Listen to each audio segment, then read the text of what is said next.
We're now going to talk about the concept of supersetting. Now, supersetting can be applied in a couple of different ways. The first way is where you alternate two exercises for the same body part.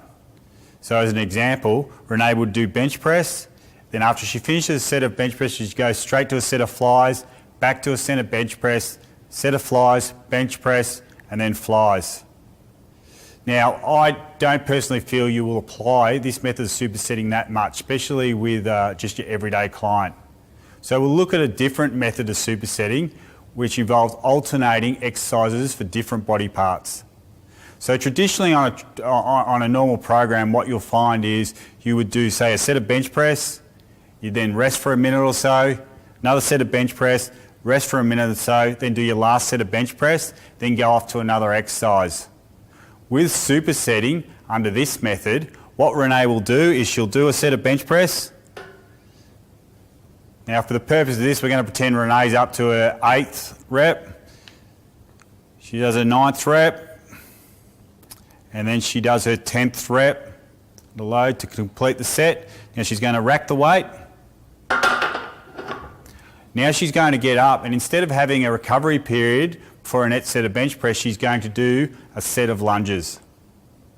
So she's working upper body being the chest, then she's going straight into an exercise that's going to work her leg muscles. Now the major benefit of this, it's a very time efficient way of working out. So for people who push for time, say they've only got a half-hour lunch break, you can actually get a lot of exercises done in that half an hour because there's not as much sitting around. However, for some people it may be a too intense form of weight training. They may start to feel that lactic acid levels are getting too high. They may start to feel dizzy because the blood's trying to shunt to different parts of the body. So you just need to know your client and be aware of it. Another con of this training method, I guess, is you might be doing bench press, you then go off to do lunges, and while you're doing your lunges, someone moves in on your bench press. So by the time you're ready to go back and perform that set, you've lost your piece of machinery.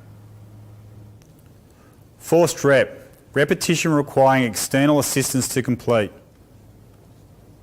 The extra effort associated with a forced rep allows you to increase motor unit recruitment, leading to increased adaptation. A competent spotter is essential when performing forced reps for safety reasons.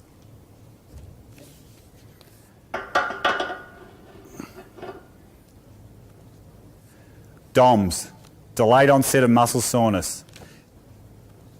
This is the pain you feel in your muscles in the days following a workout.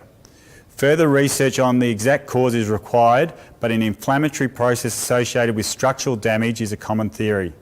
The eccentric phase of training is mainly responsible for DOMS.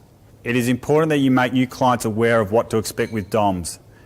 After a couple of weeks of training, they should not experience DOMS to the same extent unless they change up their program.